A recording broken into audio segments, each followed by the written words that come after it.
O Comitê Científico do Nordeste para o Enfrentamento à Covid-19, que tem a coordenação de Miguel Nicoleles e Sérgio Rezende, reforçou a recomendação de isolamento social no combate à pandemia. O comitê foi formado pelos governadores da região. Agora, ao vivo, a gente conversa com o ex-ministro Sérgio Rezende. Boa tarde, ministro. Seja bem-vindo ao Correio Debate aqui em João Pessoa. Boa tarde para todos os telespectadores. Na sua visão, na visão de um ex-ministro da Ciência e Tecnologia, dos outros cientistas e técnicos, as medidas restritivas têm que continuar?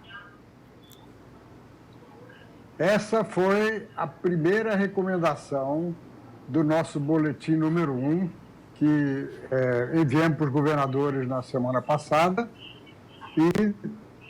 e foi repetida no boletim número 2, exatamente porque está comprovado em vários lugares do mundo que aquelas regiões que implantaram o isolamento científico, o isolamento social, com o objetivo de evitar o contágio entre as pessoas, foram melhor sucedidas no combate a essa epidemia. Então, isso tem fundamento científico, não é apenas um achismo. Então, nós recomendamos já 2 vezes aos governadores e vamos ficar repetindo essa recomendação porque existe uma controvérsia sobre isso, né? O próprio presidente da República, ele advoga que não devemos, que não é necessário. Então, na opinião dos cientistas, o isolamento social é uma das medidas mais importantes para evitar que a contaminação atinja proporções muito grandes. Bom, doutor Sérgio, nós sabemos que há uma preocupação muito grande aqui no Nordeste com o estado do Ceará, tratado como uma espécie de epicentro aqui da região do coronavírus. Como é que o comitê lida com essa situação, sabendo que outros estados, como a própria Paraíba, tem poucos casos ainda? É possível que também explodam os casos nesses outros estados? Olha, nós ainda não temos uma explicação científica do que aconteceu. A suposição é que, como o Ceará é o estado que tem, um dos que tem mais movimento turístico, muitos voos da Europa para o Ceará, para Fortaleza. Então, é possível que a importação do vírus em Fortaleza, no Ceará, tenha sido maior do que nos outros estados. E talvez as medidas restritivas não tenham sido ou tomadas logo ou não foram devidamente, digamos assim, acompanhadas. Em algumas situações é preciso ter medidas, digamos assim, ações policiais para que as pessoas entendam, né, que é importante, é fundamental manter esse isolamento. São especulações, nós não temos ainda uma explicação, digamos assim, mais científica para isso. Quando é a próxima reunião desse comitê científico? Nós tivemos 4 reuniões até agora. A primeira de instalação, presidida pelo governador Rui Costa, que é o presidente do Consórcio Nordeste. No dia seguinte, tivemos uma com todos os governadores da região. Tivemos mais 2 e a última foi ontem. Então, a partir de agora, nós vamos aguardar o resultado do trabalho dos grupos de trabalho. Nós formamos 9 grupos de trabalho, chamamos de subcomitês.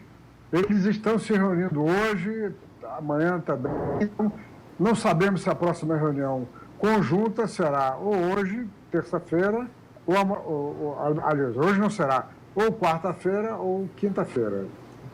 E aí nós vamos fazer reuniões já tendo as recomendações dos grupos de trabalho, que são formados por especialistas e que farão recomendações específicas e que nós passaremos, então, a enviar de maneira organizada para os governadores. Ok, doutor Sérgio, obrigado pela participação. Ex-ministro Sérgio Rezende participando aqui ao vivo pela internet. Estarei à sua disposição. Obrigado mais uma vez. E o ministro Ricardo Lewandowski, do Supremo Tribunal Federal, decidiu ontem que os acordos de redução de salários e jornada de funcionários de empresas privadas apenas terão validade após a manifestação de sindicatos. A medida faz parte do programa emergencial de manutenção do emprego e de renda para evitar que as empresas demitam durante o período da crise provocada pelo novo coronavírus. Se os sindicatos não se manifestarem, o acordo fica valendo. Para o deputado federal Julian Lemos, do PSL, a decisão do ministro prejudica ainda mais as empresas.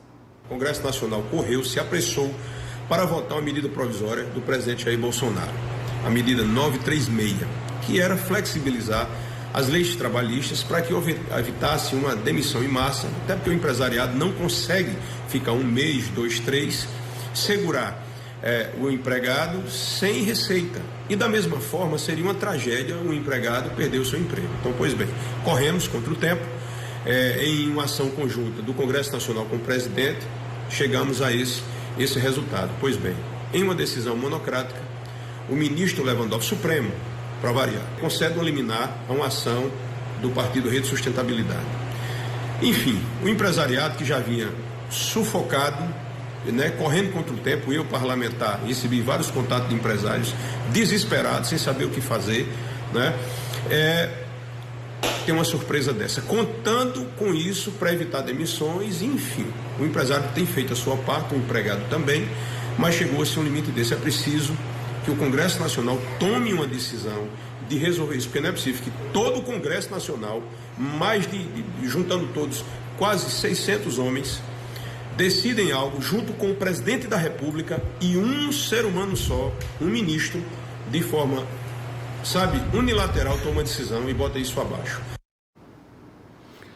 O governo do estado ampliou o leque de opções para quem quer ter acesso à habilitação social.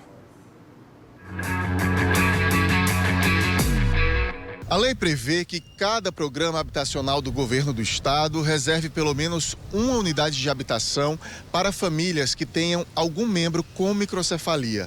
O deputado Ricardo Barbosa, autor do projeto, disse que a lei tem o objetivo de garantir o direito social de moradia às pessoas com necessidades especiais. Paraíba figurou entre os estados da federação com o maior número de microcéfalos.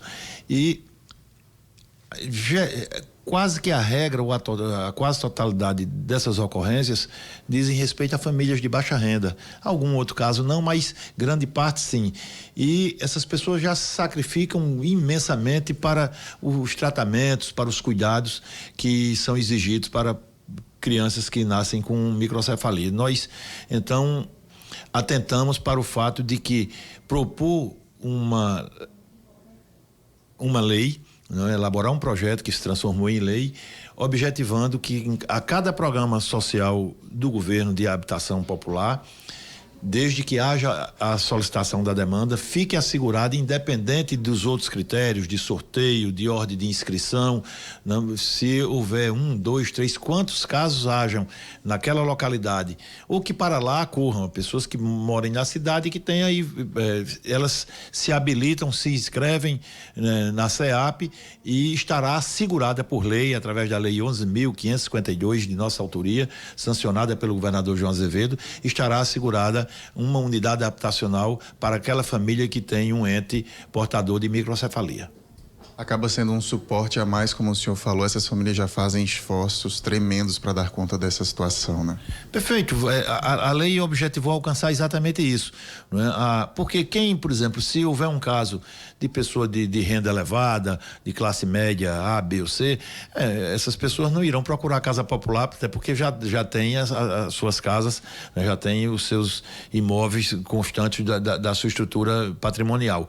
Mas o pobre, né, o de baixa renda, ele muitas vezes não tem, já mora de aluguel e às vezes tem até que se desfazer para bancar um tratamento para que assegure, né, uma vida, né, minimamente digna àquele portador da microcefalia ou de outra deficiência. Mas esse projeto tenta alcançar e alcançou os portadores de microcefalia. Então a gente espera tem prestado uma contribuição a esse segmento, né, que na Paraíba, infelizmente, teve muitas ocorrências nos últimos anos, nos últimos 3 anos em particular, e felicitar o governador João Azevedo, os pares que aprovaram por unanimidade na Assembleia Legislativa e o governador João Azevedo que teve a sensibilidade de sancionar e transformar em lei este projeto muito importante da nossa atuação político-parlamentar. Lei é lei e são direitos e deveres para o cidadão. Lael Arruda para o Correio Debate. Nós estamos em tempo de pandemia, de restrições, de isolamento social, mas a lei continua em vigor. Essa entrevista foi gravada antes desse processo todo de isolamento social. É importante ressaltar que a gente não teve contato com essas pessoas, nem com o deputado estadual Ricardo Barbosa, que foi o autor da lei. Hoje, 7 de abril, é dia do jornalista. Eu vou encerrar o Correio Debate desta terça-feira com uma homenagem a um dos profissionais que está entre as minhas referências do jornalismo profissional, do jornalismo paraibano. Martinho Moreira Franco, publicitário, ex-secretário de Estado de Comunicação. Ele aniversariou ontem. Seus filhos e netos, genros e nora, prepararam uma surpresa. Foi a primeira vez que eles não puderam se reunir com Martinho para comemorar o aniversário. E foi de sua varanda mesmo que este amante das músicas de Roberto Carlos, flamenguista de carteirinha, se emocionou.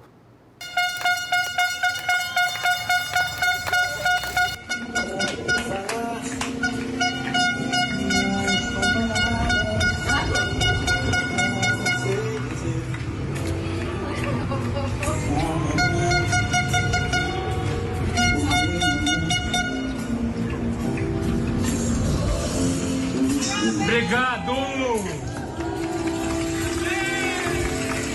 Essa data querida, muitas felicidades, muitos anos de vida. Parabéns a Martinho Moreira Franco, a todos os jornalistas, neste dia em que todos esses profissionais estão cumprindo sua missão de levar a boa informação a telespectadores, a leitores, a ouvintes. Você fica agora com o Jornal da Correio.